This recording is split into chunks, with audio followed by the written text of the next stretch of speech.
आज हम इस वीडियो के अंदर बताएंगे कि जितने भी बच्चे हैं टोटल ऑल ओवर इंडिया में प्रोफेशनल और टेक्निकल डिग्री के लिए वो अपीयर होते हैं, एंट्रेंस एग्जामिनेशन देते हैं, उनको कैटेगराइज करेंगे कि आउटस्टैंडिंग कैंडिडेट के लिए क्या होना चाहिए, एवरेज कैंडिडेट और बिलो एवरेज कैंडिडेट्स उनके लिए क्या क्या ऑप्शन होते हैं, ताकि आपको कंफ्यूजन ना हो, आप इस चीज को ढंग से समझ लें। क्योंकि यहाँ पर कैरियर का ऑप्शन है और आपके पेरेंट्स और आप बच्चों खुद इतना कंफ्यूज होते हैं कॉलेज को लेके, अपने ब्रांच को, स्ट्रीम को लेके, कि आप सर्चिंग करते हैं और कहीं से आपको बेहतरीन एडवाइस नहीं मिलती है। तो आज मैं इस वीडियो के अंदर आपको एक इसी एडवाइस के बारे में बात करेंगे कि आप किस तरीके से अपने कैरियर का निर्णय लें और आप किस तरीके के कॉलेज को सजेस्ट करें और कौन सा कॉलेज आपके लिए बेहतरीन होगा और क्या क्या सावधानियां रखेंगे उसमें, ये सारी जानकारी हम इसमें देंगे।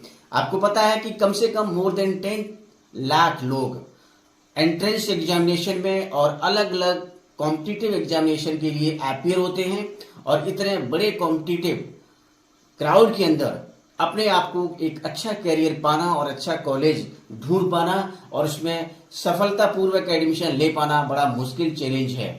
आपको क्या क्या सावधानियां रखें, ये सारी जानकारी इस वीडियो के अंदर हम देंगे। मैं professor Chandrashekhar, academic advisor and your career counsellor.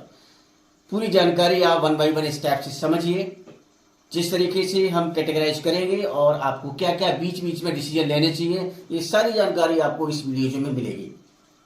जिस तरीके से हमने कैटेगराइज किया है उसमें स्टूडेंट को हमने 3 कैटेगरी के अंदर डाला हुआ है।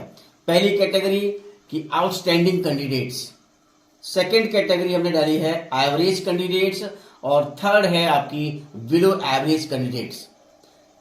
यानी कि एवरेज कैंडिडेट टोटल 100 में से आपके हम कैटेगराइज करेंगे तो नंबर 1 जो आउटस्टैंडिंग कैंडिडेट्स हैं उनका अप टू 10% रेशियो होता है टोटल, और जो आपके एवरेज कैंडिडेट हैं उनका रेशियो 40% के अराउंड होता है और जो बिलो एवरेज हैं उनका क्राउड 50% होता है।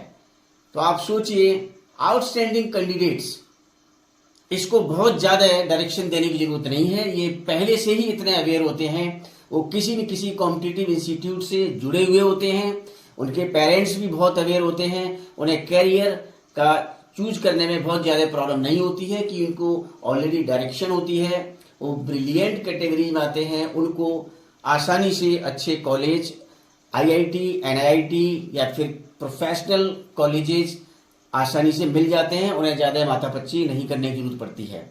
यानी कि उनको इतना एडवाइस करने की जरूरत नहीं है। मैं उनको यही एडवाइस करूंगा कि आपका टारगेट टॉप लेवल इंस्टीट्यूट का होना चाहिए, कहीं पर भी गलती ना करें और आप टॉप लेवल के इंस्टीट्यूट, आईआईटी लेवल के इंस्टीट्यूट को सिलेक्ट करें और अच्छे कॉलेज में जाएं, उसमें आपका कैरियर अच्छा रहेगा और डेफिनेटली आप इसके लिए कोशिश भी करते हैं। सेकेंड कैटेगरी में आपको बताता हूं जो आती है एवरेज कैंडिडेट, जिनका क्राउड अप्रोक्सीमेटली 40% होता है। यानी कि 40% कैंडिडेट आपके एवरेज कैंडिडेट्स होते हैं। वो उनके साथ में सबसे बड़ी प्रॉब्लम क्या होती है? सबसे बड़ी प्रॉब्लम होती है कि ऐसे कैंडिडेट्स जो आपकी 40% कैटेगरी में आते हैं वो बहुत कंफ्यूज होते हैं। इतना कंफ्यूज होते हैं कि वो एक सैंडविच बन जाते हैं, क्योंकि उनकी रैंक बहुत अच्छी नहीं होती है, ना तो बहुत ज्यादा अच्छी होती है और ना बहुत खराब होती है, पर उनके dream outstanding candidate category level के होते हैं, बट कहीं न कहीं जाके उनके सपने पूरे होने की कगार पे नहीं होते हैं। तो वो उनको बहुत ज्यादा प्रॉब्लम होती है अपने कैरियर को सिलेक्ट करने में, अच्छे इंस्टीट्यूट को फाइंड आउट करने में। वो सैंडविचेज बन जाते हैं, ना तो उन्हें अच्छा कॉलेज मिल रहा होता है, ना बिल्कुल बीच का कॉलेज मिल रहा होता है। तो बहुत सारे कॉलेज उनके ऑप्शन होते हैं, पेरेंट्स के साथ में सारे टाइम यही माथापच्ची चलती रहती है। तो एवरेज कैंडिडेट्स के लिए एडवाइस यही है कि आप, पहला जो एडवाइस मेरी ये है कि आप सबसे पहले ज्यादा इधर उधर भटकने की कोशिश ना करें। जो भी आपकी रैंक आई है उसके अकॉर्डिंग आप अपने लेवल का कॉलेज सेलेक्ट कर लीजिए, उसमें आसानी होगी आपको फाइंड आउट करने में। लेकिन ये है कि आपको अच्छा कॉलेज जरूर मिल जाएगा। आप एनआईआईटी लेवल में भी जा सकते हैं और आपका जैसे डीटीयू है, एनएसयूआईटी है, आईपी यूनिवर्सिटी है, इस टाइप की यूनिवर्सिटी में जा सकते हैं। अगर आप प्राइवेट यूनिवर्सिटी में भी जाना चाहें तो आसानी से वहां भी जा सकते हैं, बट आपको सावधानी रखनी पड़ेगी, क्योंकि आपको अच्छे कॉलेज में जाना है तो आप अपने पेरेंट्स के साथ डिसाइड कीजिए कि किसी कैरियर काउंसलर या जो एकेडमिक एडवाइजर है उसकी सलाह लीजिए। आपको वहां जाने में आसानी होगी, लेकिन डेफिनेटली आपको कॉलेज मिल जाएगा, आसानी से कॉलेज मिल जाएगा, बट आपको ये पता करना है कि हमें किस टाइप के कॉलेज में जाना है। थोड़ा आपको प्रॉब्लम होगी तो आपको किसी एडवाइजर से आप हेल्प ले लेंगे तो आपको एडमिशन लेने में आसानी होगी।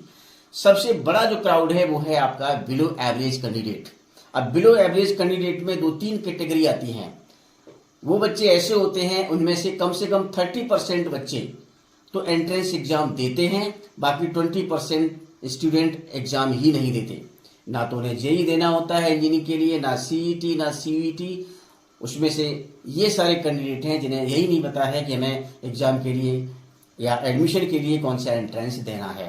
ऐसा क्राउड है बिलो एवरेज कैंडिडेट के अंदर। अब आपको बिल्कुल भटकना नहीं है।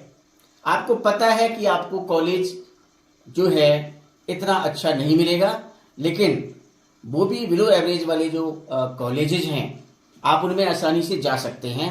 उनमें डायरेक्ट भी एडमिशन होता है, क्योंकि जहां पर जो डायरेक्ट वाले कॉलेजेस हैं उनमें डायरेक्ट एडमिशन होता है। प्राइवेट कॉलेज में जा सकते हैं, कुछ यूनिवर्सिटी गवर्नमेंट कॉलेज की भी हैं, गवर्नमेंट यूनिवर्सिटी के भी कॉलेजेस हैं, उनमें भी आप जा सकते हैं। तो आप ज़्यादा इधर उधर भटकने की बजाय आप एडमिशन ले लीजिए, क्योंकि आपको निर्णय लेने में आसानी इसलिए होगी क्योंकि आपका टॉप लेवल के इंस्टीट्यूट में तो होगा नहीं, क्योंकि यहाँ आपका टाइम वेस्ट होगा। लेकिन आप और भी जो लिस्ट बनाइए आप अपने कॉलेजेस की, उनमें आसानी से जा सकते हैं। भटकने से कोई फायदा नहीं। अगर ज़्यादा घूमेंगे तो उन कॉलेजेस की सीटें भी फुल हो जाएंगी, तो आपका साल खराब हो सकता है। और साल खराब मत कीजिए। कुछ लोग कहते हैं हमें ड्रॉप लेना है, कोई फायदा नहीं है, क्योंकि आप बिलो एवरेज कैंडिडेट के अंदर आ जाते हैं। आपकी रैंक अच्छी नहीं है, 12th का परसेंटेज भी थोड़ा डाउन हुआ है, तो बेहतरीन है कि आप अपना कॉलेज पहले से डिसाइड कर लें और कॉलेज में एडमिशन ले लें और अपनी स्टडी को कंटिन्यू करें। क्योंकि आपका रैंक भले ही नहीं आया, लेकिन आपके ड्रीम और आपका जो एक स्टडी पैटर्न है उसमें आपको अपना बहुत अच्छा कर सकते हैं। अगर आप अपना कैरियर वास्तव में एक्चुअली में अगर आप बनाना चाहते हैं तो आप चाहे किसी भी कॉलेज में चले जाइए, वहां से भी अपने कैरियर का ग्राफ हाई कर सकते हैं। जरूरी नहीं है कि आईआईटी या टॉप लेवल के कॉलेज में पढ़ने वाला विद्यार्थी स्टूडेंट ही अपना कैरियर बेहतरीन बनाए। आप भी किसी भी कॉलेज में चला जाएं, अपनी स्टडी पे फोकस कीजिए, अपने स्टडी को बेहतरीन तरीके से कीजिए। आप भी टॉपर बन के दिखाइए, बढ़िया मार्क्स ला के दिखाइए, ट्रेनिंग और प्रोजेक्ट्स अच्छी तरीके से कीजिए, तो आप भी इसी कैटेगरी के बराबर पहुंच सकते हैं जो एक आउटस्टैंडिंग कैंडिडेट होता है। बशर्ते आपको पढ़ने की जरूरत है, आपको मेहनत करने की जरूरत है, घबराने की जरूरत नहीं है। तो आपको यही एडवाइज है कि आप जो है उस लेवल के इंस्टीट्यूट में आप एडमिशन ले लें, और आपके लिए बेहतरीन होगा। ड्रॉप मत कीजिए, क्योंकि हर साल बहुत सारे कैंडिडेट ड्रॉप ले लेते हैं, अगली साल उनकी रैंक बिल्कुल भी अच्छी नहीं आती है।